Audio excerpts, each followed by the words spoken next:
BJP के अंदर महिला नेताओं की क्या है हैसियत। बीजेपी के एक महिला नेता ने एक के बाद एक चौंकाने वाले 3 बयान देकर हिला कर रख दिया। अगर कोई आपके आत्मसम्मान को, सेल्फ रिस्पेक्ट को इतनी ठेस पहुंचाए तो आपको, अगर फिर भी आप वहां हैं तो मतलब आपकी कोई सेल्फ रिस्पेक्ट ही नहीं है। बीजेपी में वो जब द्रौपदी वाली स्थिति में आई तो कृष्ण को ढूंढने के लिए बाहर निकल आई। बीजेपी से दर्द लेकर आई महिला नेता के लिए कौन बनेंगे कृष्ण।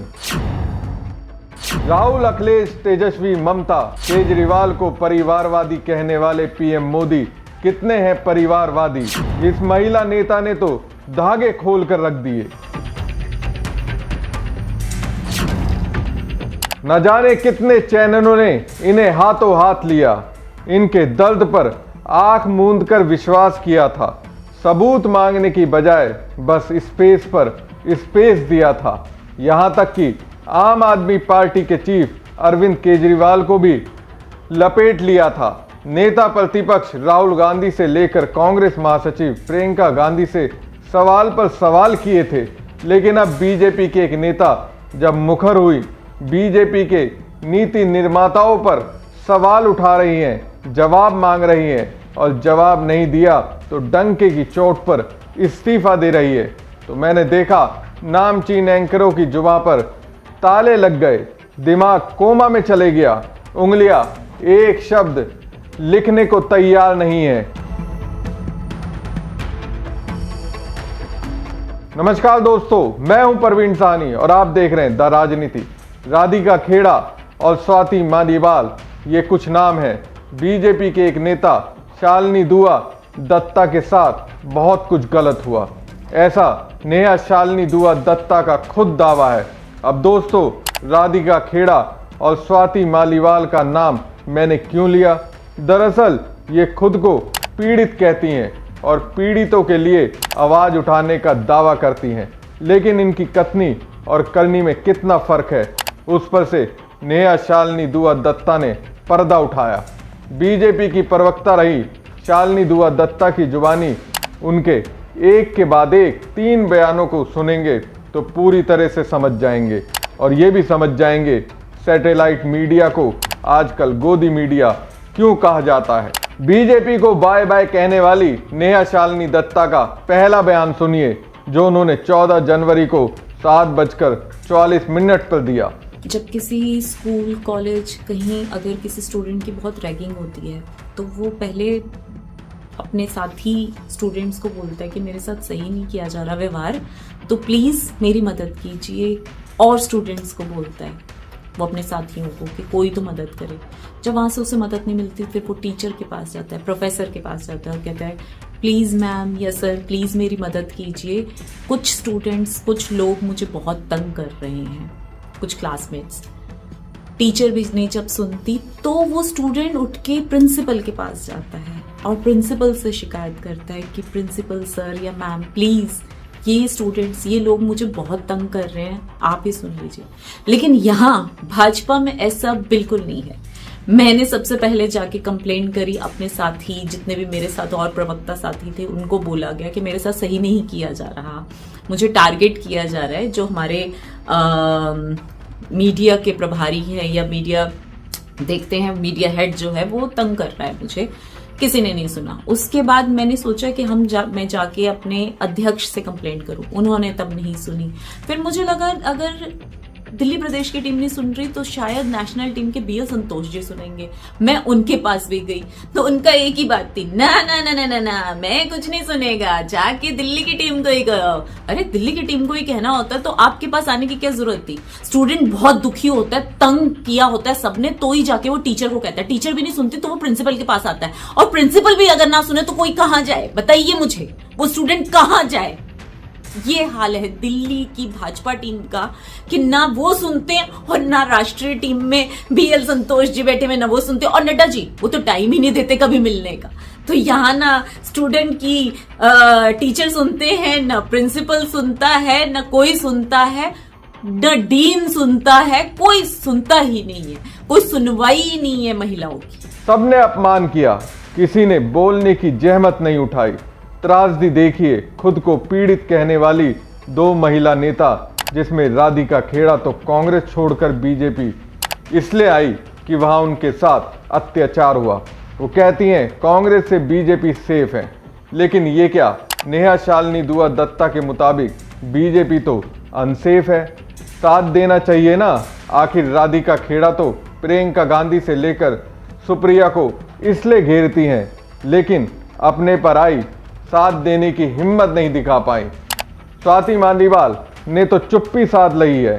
14 जनवरी के बाद 15 जनवरी को दोपहर 12:45 को भी नेहा ने एक्स पर अपने दर्द का इजहार कुछ इस तरह से किया। भाजपा के कुछ लोगों ने नारी तू नारायणी को नारी तू नौकरानी बना दिया है, इस स्लोगन को ही चेंज कर दिया है। ऐसा मैं इसलिए कह रही हूँ क्योंकि कुछ लोग जो ऊपर बैठे हुए हैं वो यही चाहते हैं कि जो औरत उनके इशारों पर नाचे, जो उनकी बात माने, जो गॉसिप्स का हिस्सा बने, उसको तो वो प्रदेश में, दिल्ली प्रदेश में महिला मोर्चा अध्यक्ष भी बना सकते हैं। जो आदमी उनके इशारों पर नाचे उनको भी वो प्रदेश अध्यक्ष बना सकते हैं। ऐसा मैं इसलिए कह रही हूं क्योंकि वैजयंत पांडा जी जो दिल्ली के प्रभारी हैं और बीजेपी के उपाध्यक्ष भी हैं, उनके 2 असिस्टेंट आज से 2.5 साल पहले मुझसे मिले थे और उनमें से एक का नाम था सना और फीमेल का, और मेल का नाम था विनोद राणा। उन्होंने आके मुझसे बहुत सारी गॉसिप्स मुझसे आके पूछते हैं कि नेहा जी बताइए उस वक्त वहाँ के संगठन मंत्री जी का उस महिला के साथ चक्कर है या नहीं है। अरे भाई, मैं यहाँ काम करने आती हूँ या दुनिया के चक्कर देखने आती हूँ कि किसका किसके साथ चक्कर चल रहा है या नहीं चल रहा, और मुझे इससे क्या लेना देना। मेरे से आप काम की बात पूछो। मैंने उनसे साफ जवाब दिया कि नहीं, मुझे किसी का कोई चक्कर वक्कर नहीं पता, क्योंकि मैं अपने काम से मतलब रखती हूँ। मैं आती हूँ, सिर्फ मीटिंग अटेंड करती हूँ और चली जाती हूँ। उसके बाद उन्होंने फिर मुझे फोन किया, कहते देखिए सारी गॉसिप्स जो है हमें वीरेंद्र सचदेवा जी तो दे रहे हैं पर आप नहीं दे रहे। तो मैंने कहा मेरे पास है ही नहीं गॉसिप्स, तो मैं आपको दूं क्या।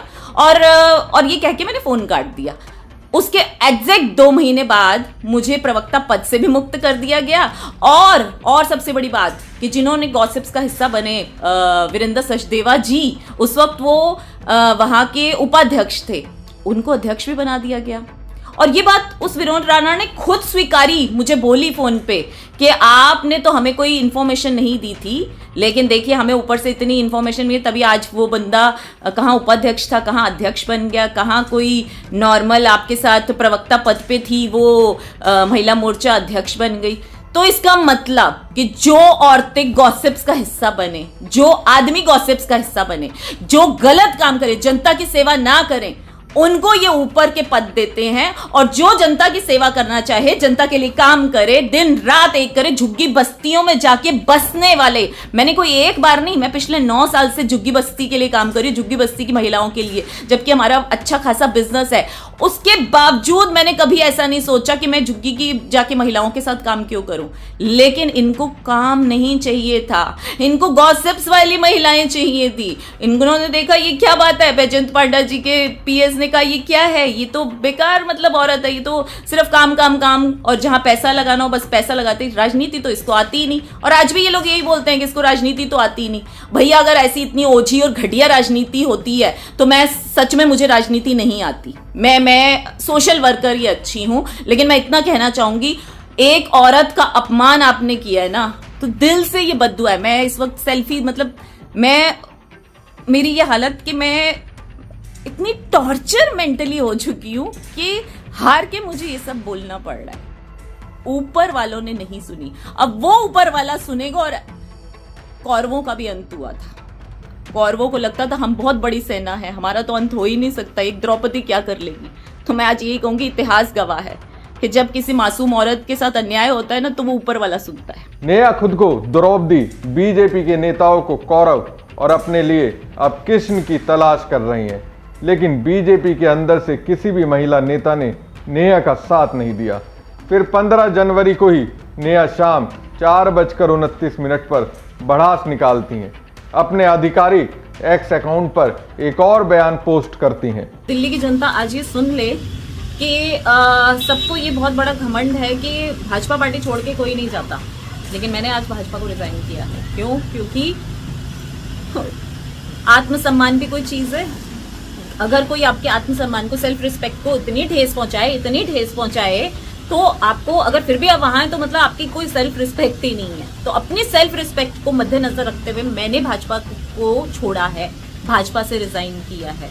और काफी लोग बोल रहे हैं अरे भाजपा को तो कोई छोड़ता ही नहीं, सब भाजपा में उल्टा आते हैं, दूसरी पार्टी के लोग आते हैं ज्वाइन करते हैं, भाजपा को तो आज तक किसी ने नहीं छोड़ा। मैंने कहा तो आज तक किसी ने कुछ नहीं किया या गलत को गलत करते रहे, मैं सही करूंगी। मैं छोड़ रही हूँ भाजपा को क्योंकि मुझे ऐसी पार्टी में बिल्कुल नहीं रहना जहां फीमेल्स के साथ, औरतों के साथ इतनी नाइंसाफी हो कि वो इंसाफ मांगने के लिए, मतलब इंसाफ मांगने के लिए बात करना भी चाहें, अपना दुखड़ा रोना चाहें शीर्ष नेतृत्व से, तो वो सुनते नहीं है, उनको सुनना है ही नहीं। और जो उनके साथ खराब करता है, जैसे हरीश खुराना जैसे लोग, उनको टिकट देती है पार्टी, तो इससे पता लगता है कि कैसी पुरुष मानसिकता है और किस तरीके से फीमेल्स के साथ गलत करने वालों को उनके हरीश खुराना ने मुझे टर्मिनेटर लेटर दिया था, टर्मिनेशन लेटर, और क्या आधार था? कोई आधार नहीं था, कोई बेस ही नहीं था, कुछ किया ही नहीं था। मैं आज तक पूछती रहती हूँ सारे नेताओं से, मुझे बताओ तो सही, मुझे प्रवक्ता पद से मुक्त क्यों किया गया था? मैंने किया क्या था? 5 करोड़ को 50 करोड़ बोला था, बस ये इनफ है। Wow, that's wonderful. ऐसी गलतियां तो कई बार जेपी नड्डा जी से बोलते हुए भाषण में फिगर्स आगे पीछे हुई हैं, उनको तो नहीं टर्मिनेट किया गया, तो मुझे टारगेट किया गया, मुझे हर काम करने से रोका गया। मुझे लगता था नहीं भाजपा पार्टी ऐसी है जो मुझे, मतलब ये एक ऐसी पार्टी है कि मेरा कोई पॉलिटिकल बैकग्राउंड नहीं है तो भी इसमें आगे बढ़ने के मेरे चांसेस हैं, क्योंकि ये बहुत अच्छी पार्टी है। ये मेरा भ्रम था, पर आज कुछ लोगों ने साबित कर दिया कि ये मेरा भ्रम था। और भाजपा पार्टी में ऐसे लोग हैं जिनको, जो गलत करते हैं महिलाओं के साथ, और उनको टिकट दिया जाता है, उनको ऊंचे पद भी मिल जाते हैं। परिवारवाद की जो बातें करते हैं, परिवारवाद, आपने एक्स सीएम साहिब सिंह वर्मा जी के बेटे को सीट दी ना, वोट टिकट दी है। हाँ, अपने हरीश खुराना जी एक्स सीएम के बेटे को टिकट दी है ना, तो परिवारवाद तो आप खुद ही कर रहे हैं। फिर हम जैसे लोग कहाँ सोचेंगे कि पार्टी हमारे लिए कुछ सोच रही है, जब पार्टी सोच ही नहीं रही, बोल रही है लेकिन दिखा कुछ और रही है, कर कुछ और रही है। तो आपके हाथी के दांत दिखाने के कुछ और हैं और खाने के कुछ और हैं। दिल्ली की जनता सावधान हो जाए, प्लीज सोच समझ के वोट दीजिए। अपने इस बयान में नेहा ने पीएम मोदी के उस दावे पर चोट की जिसमें वो बीजेपी को परिवार से मुक्त बताते हैं और विरोधी पार्टियों को परिवारवादी बताने से चूकते नहीं हैं। दिल्ली विधानसभा चुनाव में कैसे बीजेपी में नेताओं के परिवारों को खुले तौर पर टिकट बांटे गए, उसकी पूरी कहानी बता दी। अब देखिए बेशर्मी की हद कैसे पार की जाती है। अपनी पार्टी बीजेपी में एक महिला नेता के साथ अत्याचार हुआ, उस पर एक शब्द नहीं, महिला होकर भी नेहा के दर्द से कोई लेना देना नहीं, लेकिन दूसरों के घर में झांकने की जल्दबाजी दिख रही है। साथियों, एक और बहुत गंभीर मुद्दा, अराजक आपदा पार्टी के काली करतूतों और पापों की किताब में एक नया अध्याय। जब स्वाति मालीवाल के साथ बदतमीजी हुई थी, बदतहजीबी हुई थी, कई लोग, आप लोग आश्चर्यचकित थे, पर मैं नहीं थी, क्योंकि मुझे मालूम है ये पार्टी कितना निरादर और अपमान करती आई है महिलाओं का। आपने देखा नरेला के शरद चौहान ने क्या किया सोनी के मामले में, और किस तरह से उस सोनी को खुदकुशी करनी पड़ी। लेकिन साथियों, एक नई सूचना है और आपके सामने मैं रख रही हूं। हरिजन बस्ती R2 द्वारका वेस्ट में रहने वाली मीना वर्मा ने ये FIR लगाने की कोशिश की, FIR लिखी गई, और आप यकीन नहीं करेंगे कि महाबल मिश्रा के बेटे विनय मिश्रा ने एक दलित महिला के साथ ना सिर्फ बदतमीजी की, गंदी गंदी गालियां बकी, बल्कि उसको मारने की धमकी दी। इस पे उन पर चार्ज भी लग रहा है और FIR की कॉपी मैं आपके सामने रखूंगी। इस मामले की सुनवाई हुई, आज फिर से राउज एवेन्यू में वो गई और उनके साथ विटनेस भी है। साथियों, विनय मिश्रा ने इस दलित महिला से पहले पैसे लिए कि मैं MCD में आपको टिकट दिलवाऊंगा, और जब उसको टिकट नहीं दिया और उसने पैसे मांगे, तब 10-15 लोगों के साथ उसको घेरा। वो मोटरसाइकिल पर अपने बेटे के साथ थी और इस दलित महिला के साथ बदतमीजी की और जान से मारने की धमकी दी।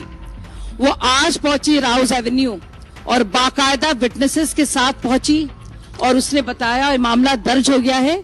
और जैसे कि सोनी है, स्वाति मालीवाल हैं, एक लंबी लिस्ट है, संदीप कुमार हैं, वैसे ही एक और अध्याय बदतमीजी का, बदतहजीबी का, दुर्व्यवहार का विनय मिश्रा द्वारा एक दलित महिला के खिलाफ एक और मामला दर्ज हुआ है। ये बहुत ही आज के दौर में ये बहुत ही एक संगीन मामला है और ये दिखाता है कितनी महिला विरोधी और दलित विरोधी ये पार्टी है। और इस पार्टी में विभव जैसे लोग पनपते हैं, चाहे वो एमएलए हो या पार्षद हो। जिस तरह से उन्होंने दुर्व्यवहार एक दलित महिला के साथ किया है, मुझे लगता है इस मुद्दे को उठाना चाहिए और इसके लिए जो न्याय की वो हुंकार भर रही है वो औरत, उसका साथ हम सबको देना चाहिए। बदतमीजी पर बोलिए, लेकिन अपनी पार्टी में मौजूद बदतमीजों पर बोलने के लिए कोई शब्द नहीं दिखे। ऐसे में अब तो नेहा को जब तक कृष्ण नहीं मिलेगा तब तक न्याय तो मिलता दिख नहीं रहा है। ऐसे में बड़ा सवाल तो यही है, नेहा शालिनी दुआ दत्ता के लिए कौन बनेगा कृष्ण। दोस्तों, अभी के लिए बस इतना ही। हमारी खबर को लाइक और ज्यादा से ज्यादा शेयर जरूर कीजिएगा। बीजेपी के अंदर महिला नेताओं की क्या है हैसियत। बीजेपी के एक महिला नेता ने एक के बाद एक चौंकाने वाले 3 बयान देकर हिला कर रख दिया। अगर कोई आपके आत्मसम्मान को, सेल्फ रिस्पेक्ट को इतनी ठेस पहुंचाए तो आपको, अगर फिर भी आप वहां हैं तो मतलब आपकी कोई सेल्फ रिस्पेक्ट ही नहीं है। बीजेपी में वो जब द्रौपदी वाली स्थिति में आई तो कृष्ण को ढूंढने के लिए बाहर निकल आई। बीजेपी से दर्द लेकर आई महिला नेता के लिए कौन बनेंगे कृष्ण। राहुल, अखिलेश, तेजस्वी, ममता, केजरीवाल को परिवारवादी कहने वाले पीएम मोदी कितने हैं परिवारवादी। इस महिला नेता ने तो धागे खोल कर रख दिए।